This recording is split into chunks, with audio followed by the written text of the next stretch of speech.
Yahweh batela mikongo. Yahweh benisa mikongo. Yahweh batela mikongo.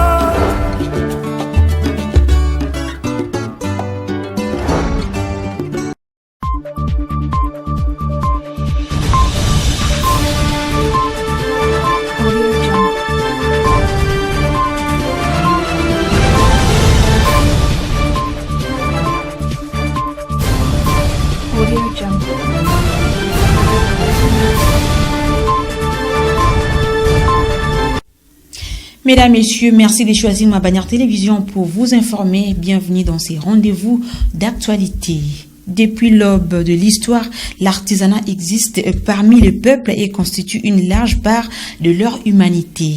Au centre de toutes les civilisations et traditions, il y a des artisans qui ont bâti des œuvres d'art. Selon plusieurs opinions, ce secteur n'est pas accompagné par les autorités de la République démocratique du Congo. À Matadi, une échantillon des artisans s'est exprimé. Les détails, c'est dans ces dossiers de la rédaction réalisée par Pacifique Mwanda, Logos Mabeno, Ronsar Konde et Bienvenue Tony. Suivez. L'artisanat est un secteur qui offre de multiples possibilités de survivre aux techniciens, tant professionnels qu'amateurs. Il recoupe des métiers de passion, des savoir-faire et des libertés. Dans plusieurs pays du monde, les artisans sont aussi des collaborateurs rapprochés des gouvernements. À en croire d'aucuns, tel n'est pas le cas en République démocratique du Congo. Avec une potentialité riche en créativité, les artisans congolais, précisément de la ville portuaire de Matadi, éprouvent plusieurs difficultés dans l'exercice de leur métier, nous confirme cette couturière. Nous avons un sérieux problème lié au matériel. Les machines pour la broderie et le surfilage coûtent cher et sont très rares. Nous avons des nouveaux modèles disséminés à travers le monde, mais il nous est difficile de le faire par manque de machines appropriées. Nous sommes capables de produire les modèles qui nous proviennent de l'Italie et en Turquie. Seul le manque de matériel constitue notre handicap. Les Congolais ne nous font pas confiance. Ils sont complexés par le produit des autres. Or, nous sommes aussi capables de faire autant que ceux qui nous proviennent de la Turquie. En dépit de nos difficultés, nous exerçons quand même notre métier tant bien que mal. Les matières premières pour la fabrication des souliers sont très rares et difficiles à trouver. Propos d'un cordonnier trouvé dans son atelier. Nous sommes dépourvus en matériel. Nous achetons des sacs à dos. C'est ce qui nous permet de monter les chaussures. Par manque de cuir, il nous est difficile de monter plusieurs pièces. Un menuisier a axé ses propos sur la qualité des meubles importés et ceux fabriqués localement. Nos meubles ne sont pas considérés par nos frères congolais. Ils préfèrent ceux qui sont fabriqués par les Chinois sans calcul des conséquences. C'est quand ils sont abîmés qu'ils reviennent vers nous pour la réparation. 1 mois, 2 mois, il y a même qu'on a beaucoup. L'État congolais a encadré les techniciens veillés. L'État congolais ne sait pas encadrer les artisans. Si la Chine est développée, c'est grâce à la technique. Les centres de formation professionnelle sont d'une importance capitale. Ces derniers ont du mal à décoller par manque de matériel. Il faut équiper nos centres professionnels. En l'occurrence, les centres Mata, celui Tsumbu et l'ITP. Au besoin, construire d'autres. À l'unanimité, cet échantillon des artisanaux a lancé un message à l'autorité provinciale. Si le gouvernement provincial nous appuie, nous allons donner le meilleur de nous. On peut produire autant de pièces pour arrêter l'importation des chaussures.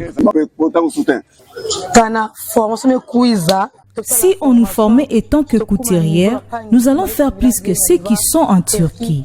Nous demandons aux autorités de la province de nous accompagner. Et tournons de page dans ce journal après s'être rendu en Ouganda où il a eu un tête-à-tête avec son homologue ougandais sur la sécurité au niveau des frontières entre les deux pays. Le chef de l'État congolais, Félix-Antoine Tshisekedi Tshilombo, s'est rendu à Bujumbura au Burundi le mercredi 30 octobre 2024 pour participer au 23e sommet plutôt de chefs d'État et gouvernement du COMESA. Images et commentaires.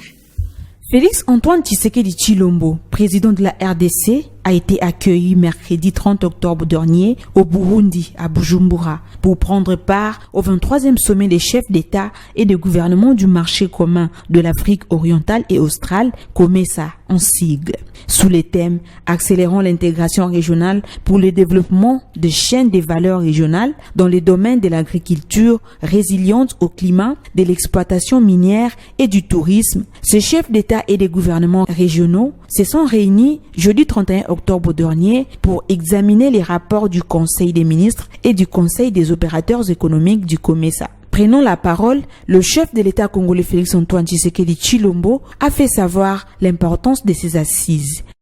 Aujourd'hui encore, plusieurs pays de notre région, en ce compris la République démocratique du Congo, sont confrontés à des défis sécuritaires majeurs causés par des forces négatives qui continuent de semer la désolation et freinent le développement de nos peuples. La République démocratique du Congo est toutefois résolument engagée dans un processus de pacification de ces provinces de l'Est, touchées par la guerre d'agression qui nous est injustement imposée par le Rwanda. Nous aspirons à une collaboration régionale renforcée pour éradiquer les sources d'instabilité et promouvoir un climat favorable aux affaires et au développement dans toute la région.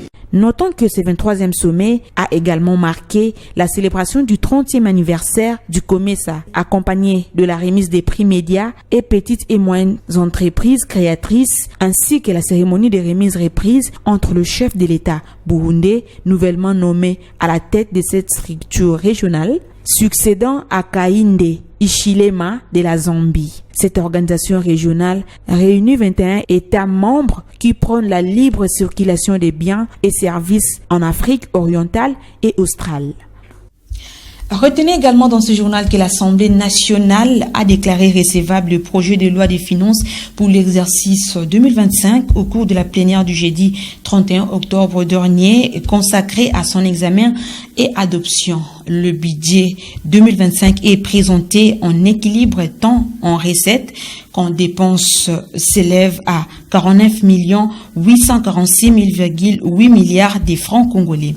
Je vous propose de suivre l'extrait de cet exposé de la première ministre Judith Suminwa Tuluka. Ces dépenses sont structurées de la manière suivante.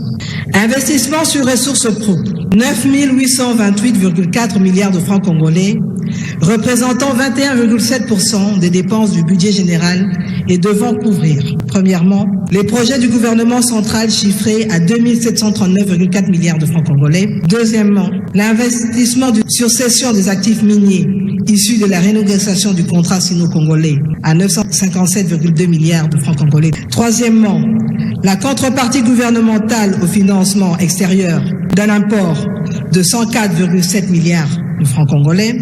Quatrièmement, les projets des provinces évalués à 3 744,1 milliards de francs congolais, ce qui porte l'enveloppe de 40% des recettes à caractère national à 9 131,9 milliards de francs congolais, renfermant les rémunérations transférées de 4 292 milliards de francs congolais et le transfert au titre de fonctionnement de 1095,8 milliards de francs congolais. Cinquièmement, les fonds de péréquation chiffrés à 2283 milliards de francs congolais représentant 10% des recettes à caractère national. Pour l'exercice 2025, un accent sera mis sur le financement des projets de développement dans le secteur agricole, agriculture, développement rural, pêche et élevage. Et enfin, sixièmement, les investissements sur ressources extérieures de 12 136,3 milliards de francs congolais, soit un accroissement de 6% par rapport à son niveau de l'exercice 2024 et 26,7% des dépenses du budget général.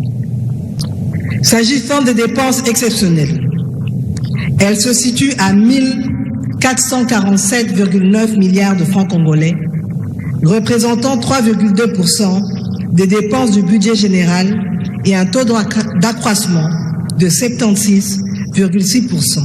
Elles devront financer l'organisation dans les chefs-lieux des scrutins indirects relatifs aux élections municipales, conseillers urbains, bourgmestres et maires, pour un montant de 15 milliards de francs congolais. Les cas éventuels des sinistres et calamités avec une provision de 85 milliards de francs congolais.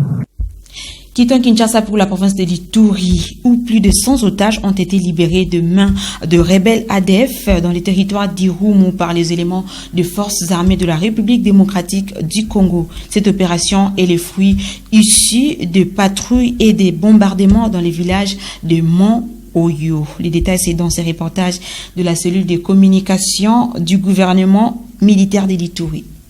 Au total, 118 otages, dont 89 hommes, 25 femmes et 4 enfants ont été libérés mercredi 30 octobre 2024 dans la soirée par les forces armées de la République démocratique du Congo du 32 06 régiment d'infanterie Léopard de main des rebelles ougandais ADF après une patrouille de combat et de bombardements dans leur milieu de retranchement dans la profondeur de la forêt de Moyo en groupement Badiangou Bokuchu dans la chefferie de Walese-Vonkutu à l'est de Komanda. Une prouesse est saluée par la société civile, forces vives du territoire d'Irumu, Sanya Sonia Malangai, son vice-coordonnateur. Aujourd'hui, nous venons de voir les bons travail, les bons résultats que l'armée FARDC et UPDF ont fait. Il y a les hommes mal stationnés surtout dans notre pays parce qu'on est en train de voir ce que l'armée est en train de faire sur le terrain.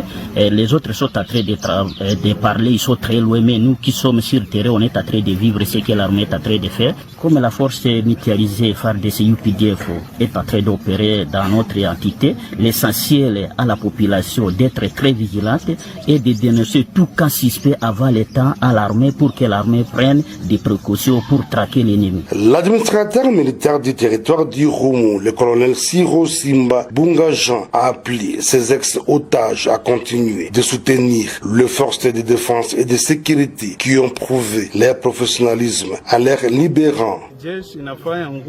Les militaires ont fourni des efforts pour vous récupérer des mains des EDF. Demain ou après-demain, vous serez encore contre votre armée. Donc il faut savoir que c'est celle qui est votre armée. Ne soyez pas complices avec l'ennemi. Votre armée, c'est bien FARDC. Signalons que ces désormais ex-otages ont été capturés par ces islamistes ADF dans le village Bana Congo, Baha, Kundal, La Kundala, en territoire de Mambasa, il y a de cela plus d'un mois. Pour l'instant, la force mutualisée FARDC UPDF contrôle plusieurs localités sur la route nationale numéro 4 tronçon Komanda-Luna.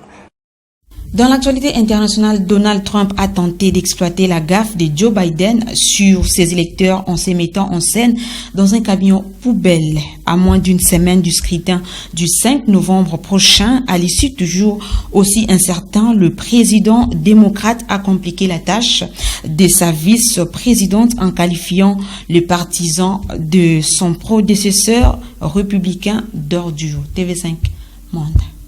Trump grimpe fièrement dans son nouveau véhicule, un camion poubelle repeint aux couleurs de sa campagne. How do you like my garbage truck? This truck is in honor of Kamala and Joe Biden. Le candidat républicain ne quitte pas sa veste d'éboueur tout au long de son meeting. Il en profite pour renfoncer le clou. Il faut que je commence par vous dire que 250 millions d'Américains ne sont pas des ordures.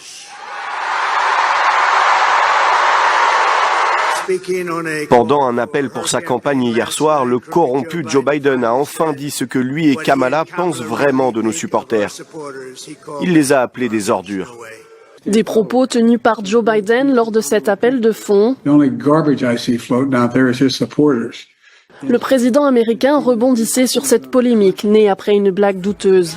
C'était ce dimanche, lors du grand meeting de Donald Trump à Madison Square Garden. L'humoriste avait qualifié Porto Rico d'île flottante d'ordures. Joe Biden aurait voulu donc critiquer ces remarques plutôt que les supporters républicains. C'est ce qu'assure la Maison-Blanche, mais le mal est fait et Kamala Harris prend ses distances. Laissez-moi être clair, je ne suis pas du tout d'accord avec les critiques des gens basées sur leur choix de vote. Je crois que le travail que je fais, c'est pour représenter tous les gens, qu'ils me soutiennent ou non. À moins d'une semaine du scrutin du 5 novembre, la remarque du président complique la campagne de Kamala Harris. Les deux candidats sont au coude à coude dans les sondages. Et c'est par ces reportages internationaux que nous clôturons cette édition de l'information. Merci de nous avoir choisis pour vous informer. Au revoir.